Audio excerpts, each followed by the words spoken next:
message yo ye nango pona ndeko na yo frère na yo héritier Watanabe ezali. Oui, nazo ko s'adresser et pas ya héritier Watanabe gonga moto na te. Namoni nazo bondela na mutu pour l'exinga na pesa ye message oyo carrière ya papa héritier ekosuka na musique azo sala te ekosuka na makambo ya nzambe. Azo commencer la nzambe. Soki akomi mosai na nzambe te akoma koyembela nzambe.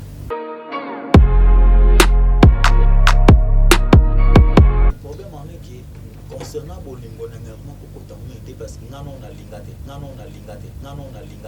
et bino makambo ya basi te ndenge nini ezala mona ngarma kokota ko bien te. Mais tu es un serviteur de Dieu ata nano olingi te mais okoki kozala na ba orientation pona ba oyo bazali na kati na bolingo. Ce n'est pas biblique. Donc ce qui montre y a pas si monto azana dessin rodé c'est que moya mona ezate ya pe na batu na poto bazo souffrir ata 50 € pendant un mois azana ngote mais azana ba problème il faut asolano akutana nayo opesa solution opesa ba orientation ba directive c'est que ndenga za mobola okuta na été vraiment actuellement et pas l'homme de Dieu le prophète Joël Francis na CP na ngote.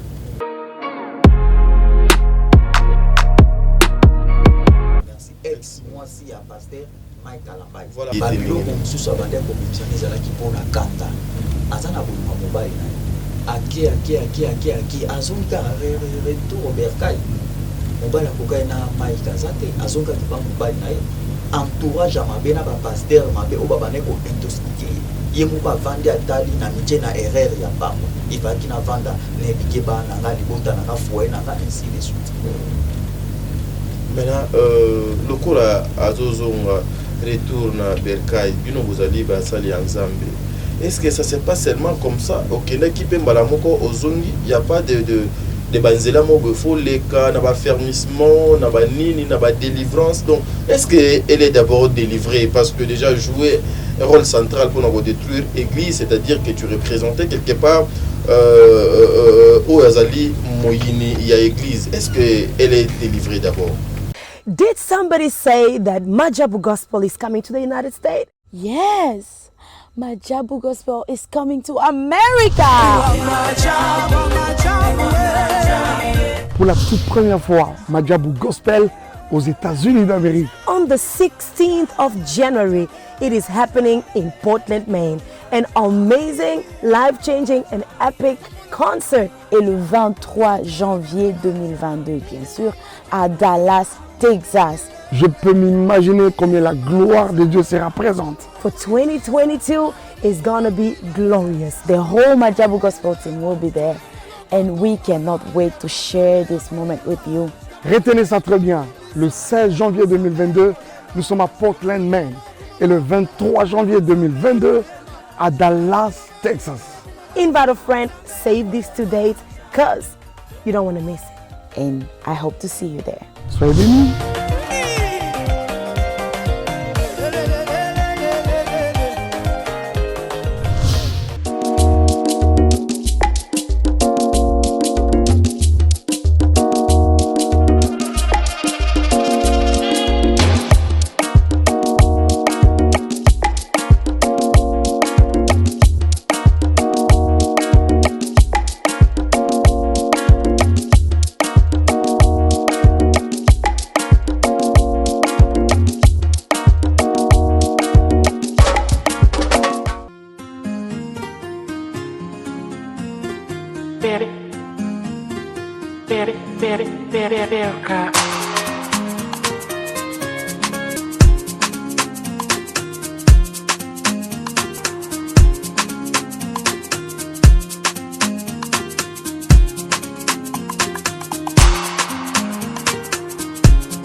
Voilà, shalom peuple de Dieu, ndeko balandi ya Torpedia Télévision. Bino pe bokozali baku ya kolanda émission na ngambo ya Sarato la télévision, boye imalam na émission na biso la maturité spirituelle. La maturité spirituelle, cette émission, nous avons l'habitude de recevoir pour vous les serviteurs de Dieu, ceux qui sont appelés par Seigneur Jésus-Christ.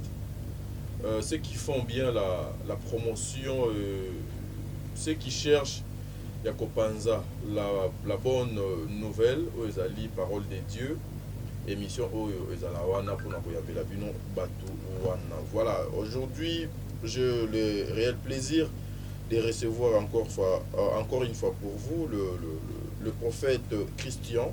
Oyo, beaucoup de personnes, Babenga Kingai, beaucoup de personnes critiquent qui message du prophète Christian Obino Boyebi. Il a l'habitude de passer dans l'antenne et belé justement pour apporter la bonne nouvelle, mais ne regardons pas son âge, ne regardons pas sa taille, regardons plutôt Oyo Ezoko Bimakati Namutunaye sur le plan spirituel et son niveau et puis son alliance avec le Créateur, notre Sauveur. Le message naïe Oyo Zalaki par rapport à notre consoeur Karine Mokonzi Oyo. Et depuis un certain moment, Binonio Sobomona qui n'a pas été endoïké, était Yabiso, consoeur à Pesaki, Lissoussouvi, Namokili, et pas à moi, mais le prophète a été critiqué par rapport à ses propos avant Karim Mokonzi, Abota, avant Makambu, Yazemi, même Yakarim Mokonzi. Et bima, voilà pourquoi aujourd'hui, dans le souci toujours de vous informer, parce que vous savez, Oyozali va faire l'état Zambé. On ne joue pas avec le nom de Dieu. Le nom de Dieu est sacré. Il est le tout-puissant. Yazali étage à Souka, niveau Souka, Yaba Vina Bisu. Alors, elle va appeler Wana Yaki, Bambele Lawana et Yaki.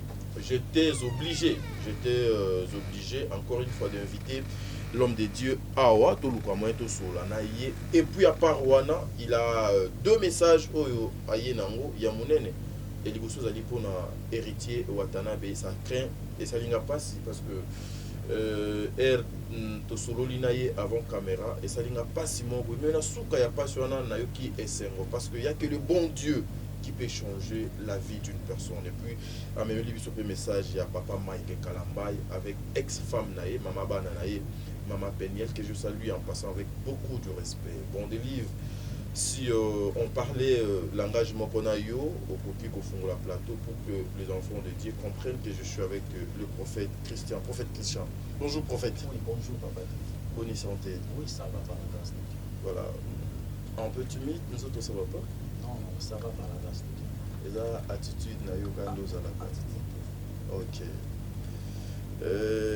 Les enfants de Dieu, il y a Zozo Alibakou, il y a Kolanda Biso. Nakanisi na annonce nanga déjà, na utaki déjà pour annoncer bango que tozo yamba. Prophète Christian, Oyo Bandeko Ebele, Bayebi. Son numéro, des fois lorsque vous appelez, donnez-nous son numéro. Numéro n'est pas affiché na Sewa. Papa. Sortie médiatique nayo par rapport à Italie Ndekonabiso Karim Mokonzi. Il y a beaucoup de personnes qui m'ont appelé pour dire que yo Oleka qui n'avait été endoïké au sali message pour dire que le bon Dieu t'a parlé que Karim Mokonzi a kotika la kobota te. Mais aujourd'hui le bon Dieu a prouvé le contraire. Il y a un message Oyo Pesaki. Tobengangoni. Immaturité spirituelle, le sentiment Yanzoto, vous avez répondu par rapport ya Kibomutu Oyozalaki Nango, ou bien c'était vraiment un message vain, donc Banaki Kouta et pas à notre créateur, celui qui est ton maître, Otobengi Nzambe. Vous avez la parole, prophète. Merci beaucoup, papa. Ok, merci. Père éternel, tout peut son merci. Sois jusqu'à la fin. Tika tes présences, grâce, bonté, bonheur, et se manifester dans le Amen. Amen. Merci beaucoup pour notre papa Teddy pour une question.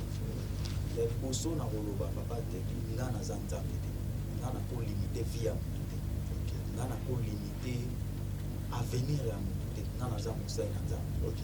Concernant maman Nabiso Karim Mokonzi, Batouba Landa, Baïmiswana Binou, Nanolobaki, concernant foyer naïe, à Bali pour prouver Batou, abali mpona alakisa bato ke ye aza mwasi aza capable ya kobala me na libala wana azoniokwama ndenge bamama na biso bandeko na biso baza na kimia na libala ye aza na kimia na libala wana te namonaki libala wana esali pa me pa inane bapanzani batunaki ngai concernant likambo ya zemi na ye ngai epa na nga na bandeki komona likambo ya zemi wana eti clair te moye nakota vi wana ezali te nalobai naomona zemi wana clair te nasukaki wana me ndenge mpe aboti gloire à Dieu nzambe yango tobengaki le maître de temps et de circonstances le même ye aujourd'hui éternellement bakritikaki eke abotaka te alongola bazemi boyeboye wana aboti nga nakoki kolimite vie ya motu te papa tomona ana abota ye na age nini tomona basi mosusu basanga batrompe bakata bango bamatrice me baboti nga moko nao na Belgique nao tobondela mpona mama moko 12 ans problème akobota mama naboti bamapasa nga nakolimite nzambe te nzambe asalama na ndenge na ye place o vie eza te nzambe atiaka vie place o basekaka motu nzambe ahonoraka motu basekaki eka abotaka te nzambe aprouve bato ke aboti eza ngai te nakoki kolimite nzambe te naobai concernant couple ne mpe concernant foyer na ye ndenge mpe aboti bongo abatela mwana malamu aexposaka mwana na réseaux sociaux te mwana aza angele mwana aza sacré. C'est un peu ça. Voilà. Mais prophète Christian, nous avons besoin d'un parce que au moins ceux qui nous suivent là, ce sont tellement de responsables et ce sont de personnes qui prennent vraiment leur temps pour nous suivre. Du coup, nous avons besoin de comprendre quelque chose. Tu as dit que au moment qui est na kataliba la nae azali na kimia le kimia wana ezalaki na sens sur le plan physique ou spirituel. Voilà, donc sur le plan spirituel, mais qu'un peu Kolimbo Lango, c'était comment prophète Christian? Merci beaucoup papa.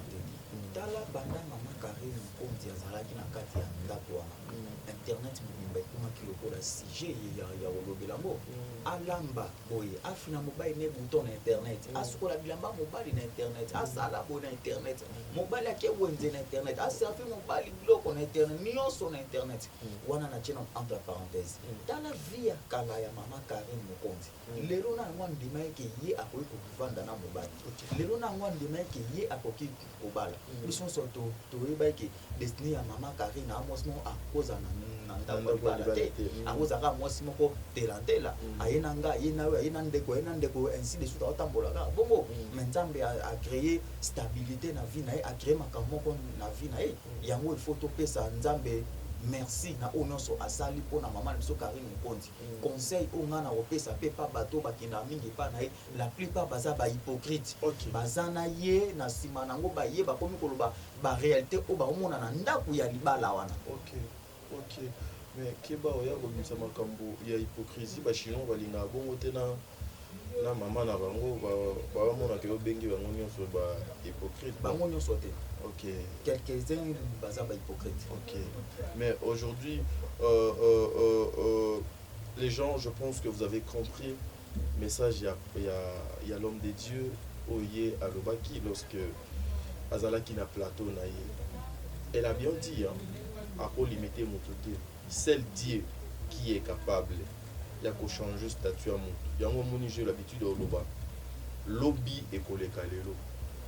Lobby et Kolekalelo dans le sens nini, mes frères et sœurs, ceux qui sont opposés à actes responsable, mature, tout s'aimer na ba terre fertile, ça va nous aider que lobby to récolter bambouma et yamalam.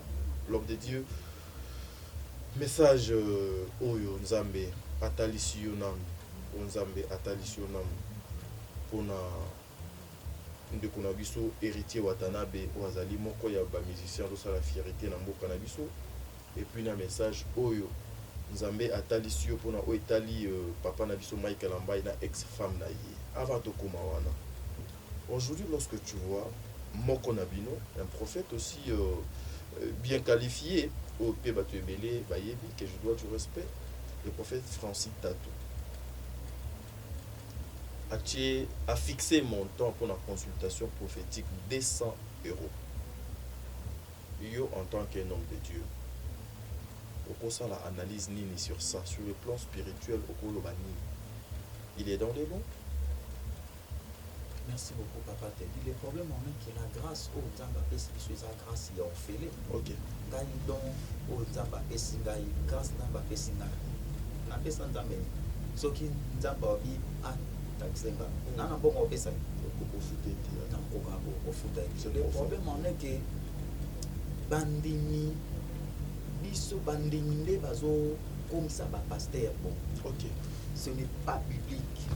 Donc ce qui monte ya passe mutu azana dessin erote c'est que moya mona o ezate Ok. et à peine abatu na poto bazo souffrir ata 50 € pendant un mois azana mote mais azana ba problème il faut asolano akutana nayo opesa solution opesa ba orientation ba directive c'est que ndenga za mobola okuta na été vraiment actuellement et pas l'homme de Dieu le prophète Joël Francis na CP na mote bolimbisanga mpona terme ata kutu mwasi ya ndumba 10 minutes ezala dese eurota ata kutu yango finalement ekomi nini wana ekomi business. Mais c'est cause là non ngai pour ça devine na plateau na linga blue monsieur bima te ero lobi mwasi ya ndumba 10 minutes ezala 200 € te so meka déjà mwasi ya ndumba te totala na ba internet na poto na ba vitrine on a tout nga za hypocrite na faire fier na ba net ba information totale vous avez na WhatsApp na yo oui na WhatsApp nyonso za ah ok wana c'est bien bon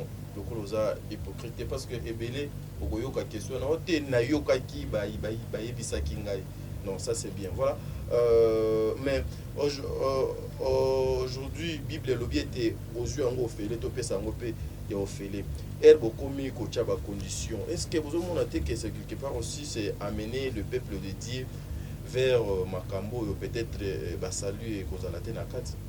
Oui, yango wana papa te dit crédibilité et pas fidèle et pas scène en Nzambe eza le soute. OK. Par rapport à papa na biso ba idi na bala. OK. Au sentir mon ndenge nazo respecter pour ça en Nzambe. Et eza le soute pour na ba bêtise ya bon. Donc est-ce qu'il acte vraiment l'homme de Dieu sali na c'est pas na moté. Netinge pas na consultation prophétique eza non na bon moté. Na mbongo na consultation prophétique ya non kondima na yo. Ah OK. Ça non na foi. Ya onde mbongo na yo. OK. Au secrétaire aye a posé ba question ba position to solo li na peso ba directive et c'est kondima. Au déplacer ndako oti ki sen so ma tete oye déjà. Wa de na foi. OK. Ya onde kondima, ya onde mbongo na yo. OK. Donc c'est un peu ça. OK, merci beaucoup l'homme de Dieu. Tiko toke na mama na likampo. Message yo ye nango pona ndeko na yo, frère na yo, héritier Watanabe ezali. Oui, nazo ko s'adresser et pas ya héritier Watanabe goga moto na tembe. OK. Namoni nazo bondela na butu ola singa na pesa ye message oyo carrière ya papa héritier ekosuka na musique oyo azosala te. Ekosuka na makambo ya Nzambe. Ah, azokomosa la Nzambe. Soki akomi mosali na Nzambe te akoma koyembela Nzambe. OK. Na bandeli. Carrière ya papa héritier Watanabe ekosuka na musique oyo azosala te. Soki akomi mosali na Nzambe te akobanda koyembela Nzambe. Na moyen nini parce que yé déjà c'est apponi nzela wana eza nzela moko ya sukali makasi hein. Mama na biso G30. Obi via salaki, obi ba jiba mikuse wala alataki, lelo a beaucoup de mutema te, Dieu est capable de le faire aussi chez héritier Watanabe, pourquoi pas? Il est capable de le faire. Nzambe wa luzo agoto nganga, féticheur, abongolisi akomse pe pasteur Mosai na Nzambe, frère na église, il est capable aussi de le faire chez héritier Watanabe. Yami balé pour un message na biso, deuxième message pour na Maman Peniel. OK. Moi aussi à pasteur Mike Kalambay. De ex Mosia. Voilà, merci. Ex moi aussi à pasteur Mike Kalambay. Voilà, avant natokoma na message wana. Vous êtes un serviteur de Dieu, j'en profite. Le message ya Maman Peniel.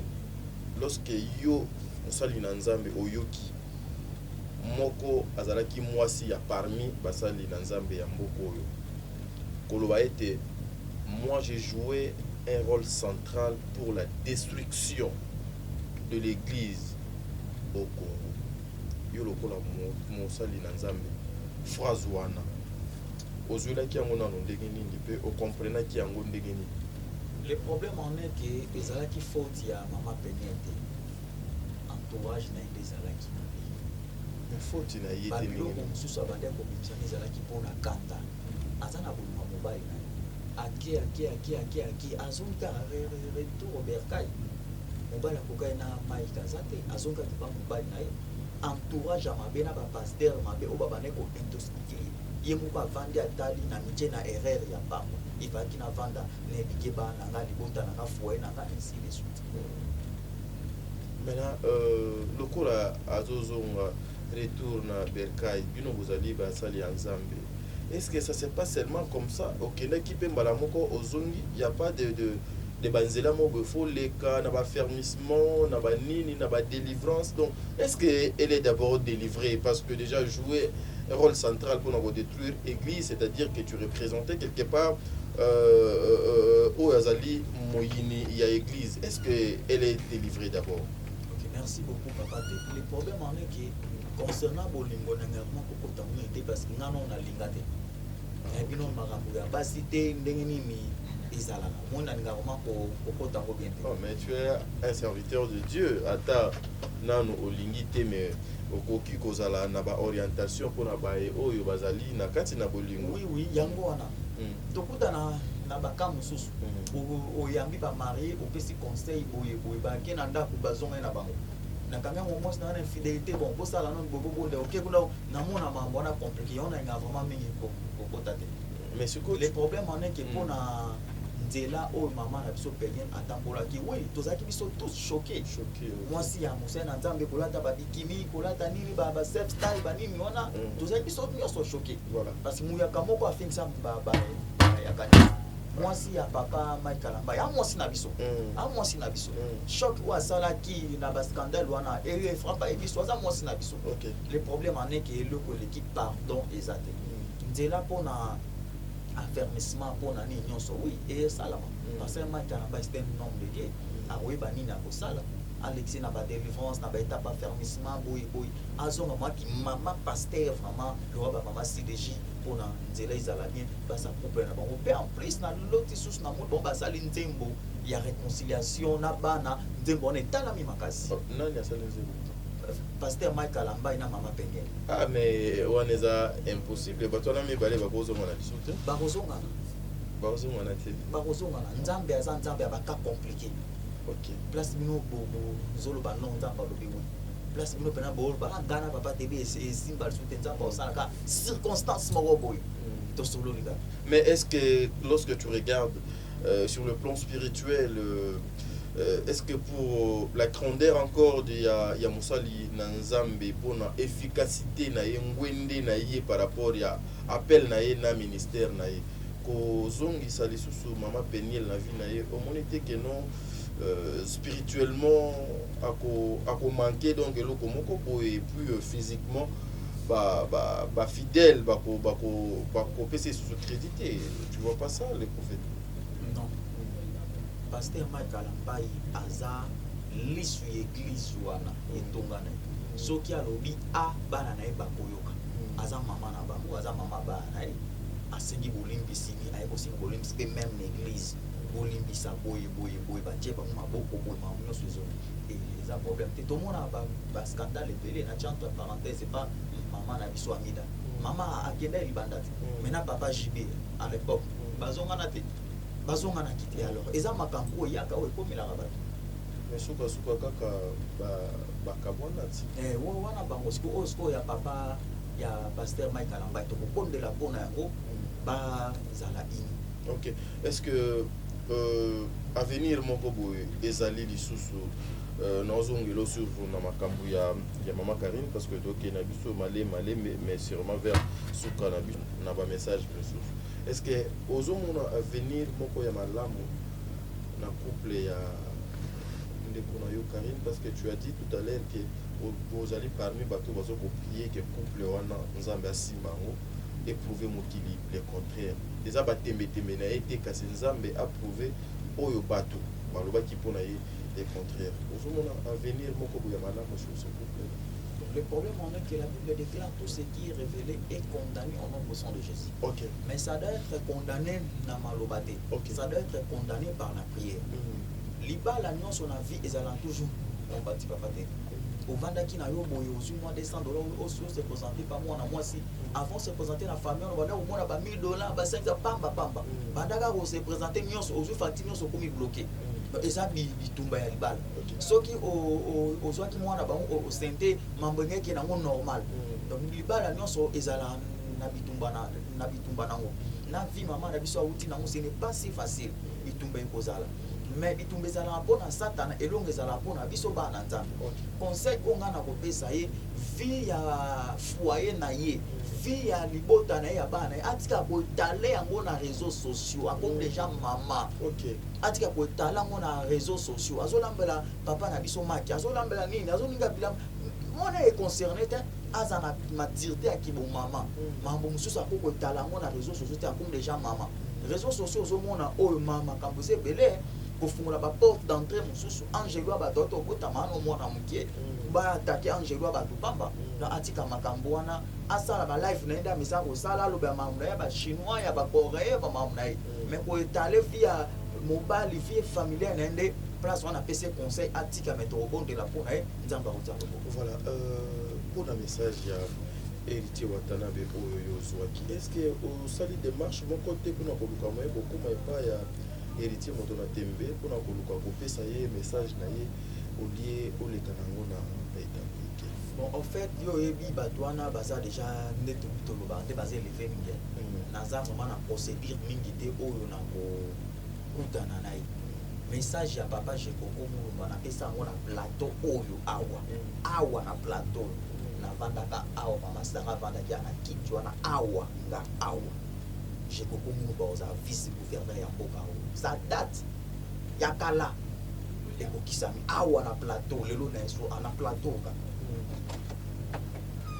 naza na confiance ya nzambe na alliance nzambe na bala koma na sali makoki ya kokutana na papa héritier naza na côté mais na ko faciliter bino quand même problème ezate nga na mona makoki ya mukia oyo ya kokutana na bango ezaka na parce que ngana biete oyo yo moni ezebele oyo lobi juste ezali ya mokie mais oyo moni par rapport ya vie privée na ye vie artistique na ye par rapport à ndenge to soli libanda caméra eza ebele ngana koluka moyena peso numéro ya héritier ayamba téléphone na ye moko so pour communiquer na WhatsApp il va te répondre sans problème ye moko aza lokola ba misusu te faux téléphone ba simbaka na gauche moko na droite ye ayamba téléphone na ye moko na koluka moyena peso numéro na ye comme ça yo okobenga ye o se présenter je sais que moto na tembe azala malamu kokosola na ye bien bana na nzambe oyo bazolanda yo mokolo na lelo oyo bazolanda yo na mboka Kinshasa oyo bazolanda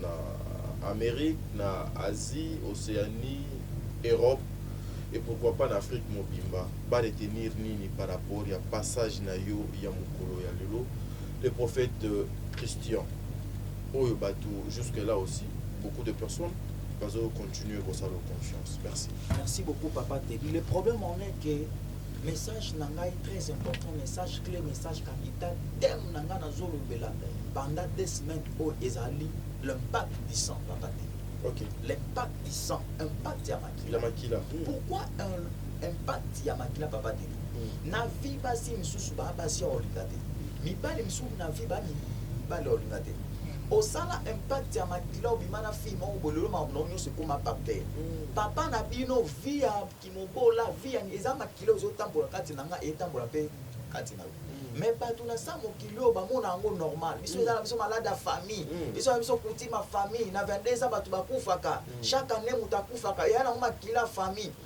mambwana foko betela motolo te papa te foko betela motolo te nzamba kufaki na ikuzu po ete biso tozo bomo ibwa lobiko ba impact wana nyonso eza déjà neutralisé na kombo neso ba impact wana nyonso nzamba déjà aloba ki maloba vous imposerez les mains aux malades et les malades seront guéris. Amen. Et alors qu'est-ce qu'il y a? Ni nango esi la raté na 100 kilo. Souffrance ni nango esi la raté na 100 kilo. Passe ni nango esi la raté na 100 kilo. Miracle moussou na vie, papa te dit essaie n'a pas courage. Moi si à perte de sang, à se déplacer qui pour aille pas nzamba sima ki soutane nzambe.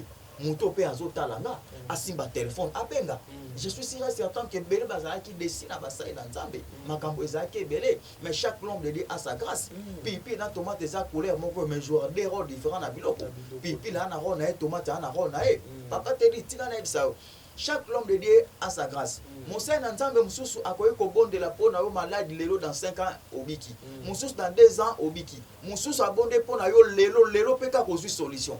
Ça dépend ya alliance o ya sala na Nzambe na ye. Nga na ndimela Nzambe ya musée Alexandre di Nabal. Nzambe na nga za Nzambe ya ba ka compliqué. Maman Moussous papa Moussous otanga est-ce que muki a mon problème na nga est-ce que au Congo so total ki muki a David anga obeta Goliath batala o azakati nanga. Le Dieu que je vous sers, il est le maître des temps et des circonstances. Il est l'alpha et oméga. Okay. Impact puissant, papa te dit. Bon anime, impact puissant.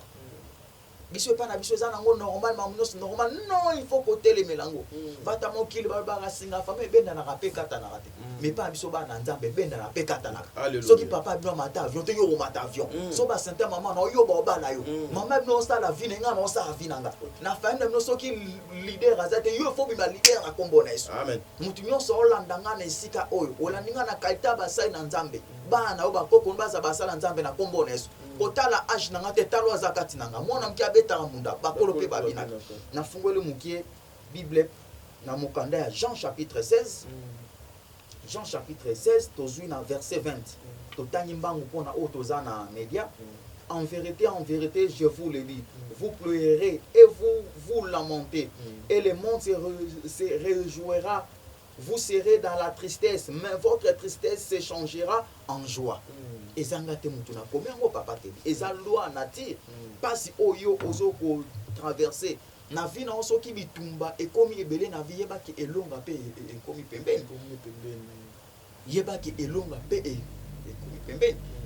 Pas si oyo ozo ko traverser. Souffrance ozo ko traverser. Nanda kwa libala. Bazo mono kaka alliance ya bien. Ba mono libala bien. Papa te dit makambo musu eleka na ndaka libala soki muta ebisio okozwa na debui ya libala luke longi na nzambe baluka kai kaka nzambe baluka kai nzambe balemba ko luka ete bata deve loterie 10 ans abeta zimba te me abeta kaka bata Paris foot alia kanete me abeta kaka ko abiso nzambe pona ni le créateur de toutes choses voilà o abiso nzambe pona ni te nzambe to luka kai kaka chaque jour papa te nzambe ongana bonzela ki bolenge akosala te nazo sala publicité ya nganga te mais nazo sala publicité ya nzambe bato bazo témoigner loboko na nzambe en travers ngai ba leki yo na eloko te basimbi sultani ya nzambe te bazala kaka na foi bazala na kondima parce que la Bible déclare dans Matthieu 21 verset 21 c'est par la foi que vous allez déplacer toutes les montagnes rien que la foi avant ko benga ngai kotano agente tout na no volonté ya nzambe banganga bakoma kosakole bambikudu bakoma ba pasteur batazeke pe bakoma ba prophète tout na volonté ya nzambe c'est mosa na nzambe na zo benga nzambe aopesa nga solution na mamnanga olongoli wana otie susu foi prière na il faut ça la baser na foi so prière eza basé na foi tout nyonso kosala ekosiba. Merci beaucoup. Foi ondima na biso yango nde epesa yango nde ezalaka santé ya nzambe. La santé de notre Dieu ezalaka foi na biso. Je me rappelle encore lorsque l'homme de Dieu a lobby pour na Italie femme, il y a perte de sang. Lorsque cette femme s'est déplacée vers notre Sauveur, elle partait, elle avait déjà la foi qu'elle n'a l'élo nobika. Pourquoi pas de cette femme, tout ce qu'elle touchait, Moutou, à quoi qui de sous-soko simbate. Cette femme, tout le monde a balu ça et longinaye. Qui pouvait accepter Pembeni naye Mwasimo Boué Abimaka Makila? Et lorsqu'il a touché Jésus-Christ, le Sauveur, il y avait milliers de personnes à Gangaka, juste non, une personne m'a touché. Une personne m'a touché. Donc, ma soeur, mon frère, Nakatia Foul, Yope Okoki Kozala Moko, Oyo grâce de Dieu, à travers son serviteur, et Koki ko touché Yo. Okoki pe ko simba mwana, okoki pe ko zwa musala, okoki pe ko zwa mukanda, okoki pe ko zwa kimia ya libela na libela. Dieu est capable. Nabati lisusu c'est qu'a dit le serviteur de Dieu. Nini yango esi la kate. maya biso koma momesano yango nazwi ekateli ya koluka elongi na yo s'il te plaît unikonduki. Donc c'est-à-dire topesaka vi na biso epai ya notre sauveur Jésus-Christ ye azali nzela ya nyonso ye nde biso topona ye nde biso tolinga ye nde biso tosakrifia entre autres babiso oyo tondima na biso chemin ya croix. Merci.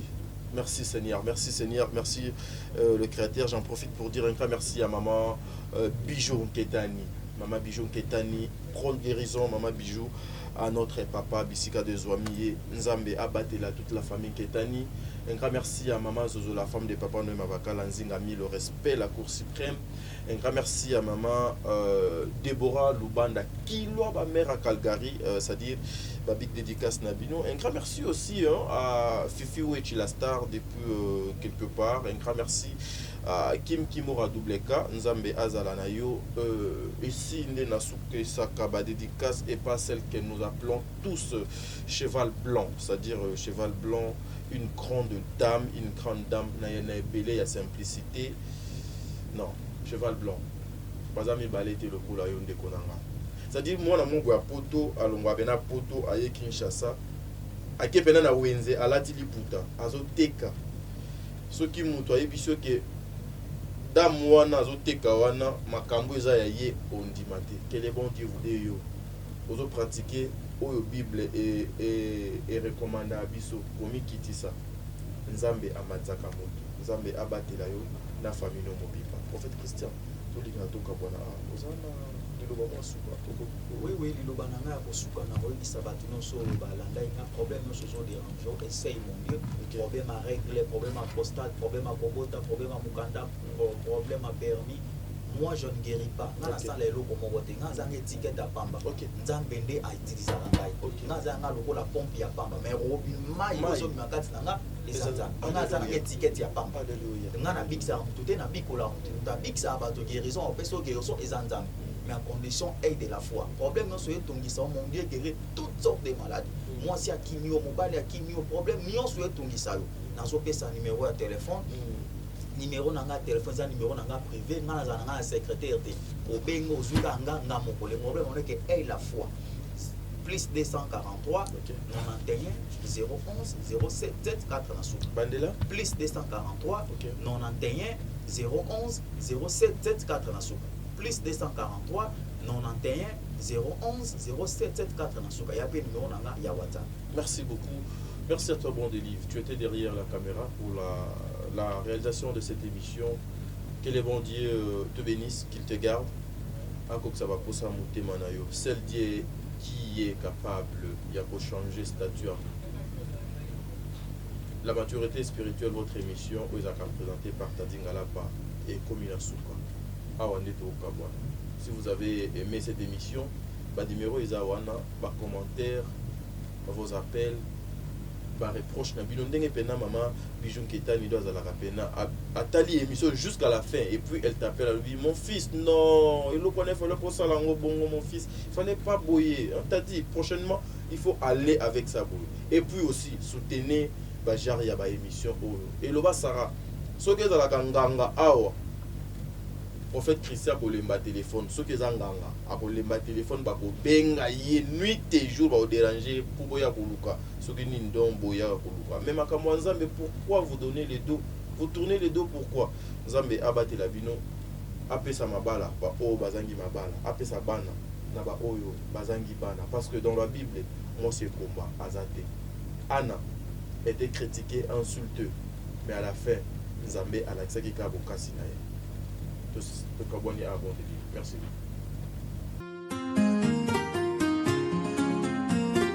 Very, very, very, very, very,